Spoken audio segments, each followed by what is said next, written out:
Ek groet u. Kom ons gesels 'n bietjie oor ons gedagtes.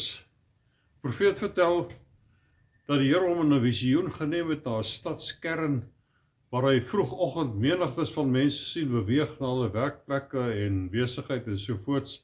En die Here vra vir hom: "Hoeveel van die mense wat jy nou sien, dink op hierdie oomblik aan my?" Profeet antwoord sê: "Here, ek weet nie, maar u weet sekerlik." Die Here sê vir hom: "Slegs 4. Dit het my geskok om te dink dat so min mense gee aandag aan die een wat vir ons gesterf het. Ek praat met gelowiges.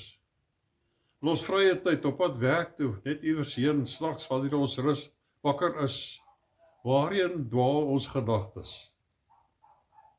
Intussen sê die woord, die Here se oë deurloop die hele aarde om diegene kragtig te steun wie se hart onverdeeld op hom gerig is. 2 Kronieke 16 vers 9. Ons sien 'n skaapwagtertjie. Hy vind guns in God se oog. En God getuig van hom en sê: "Ek het Dawid, die seun van Isaai, gevind, 'n man na my hart, wat al my welbehae sal doen." Handelinge 13 vers 22. Terwyl hy sy pa se kudde oppas, was sy hart op God gerig. Sy gedagtes was daar.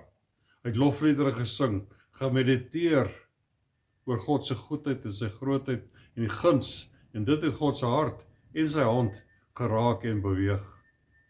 Sal ons nie Dawid se voorbeeld volg en ons gedagtes, ons harte op God fokus, wanneer ons ook al die geleentheid het, en so ook ons liefde betuig aan hom nie? Hoor wat sê die woord in Psalm 91 van vers 14.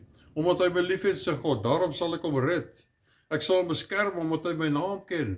Hy sal my aanroep en ek sal hom verhoor. In die nood sal ek by hom wees.